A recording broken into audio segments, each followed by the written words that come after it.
அதுக்கப்புறம் அம்மா வந்து அந்த ஒரு பிஸ்கெட்ல ரெண்டா ஒடிச்சு சாப்பிட்டாங்க. அதுக்கப்புறம் பாப்பா இன்னொரு பிஸ்கெட்டை போய் வெளியே எடுத்து சாப்பிடலாமா பார்த்துச்சு. அதுக்கப்புறம் பிஸ்கெட் கீழே இருந்துச்சு. அதனால அம்மாட்ட அழுதுட்டே போச்சு.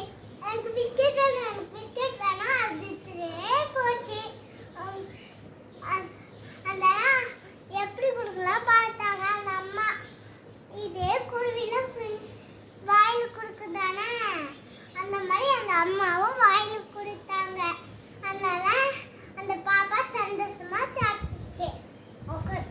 அம்மா அது வந்து அப்பா ஆச்சரியமா பார்த்துட்டு இருந்தாங்க.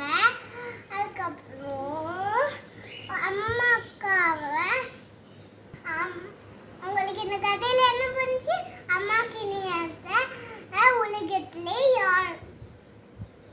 உலகத்திலே யாருமே இல்லை. உங்களுக்கு இந்த வீடியோ பிடிச்சிருந்தா லைக்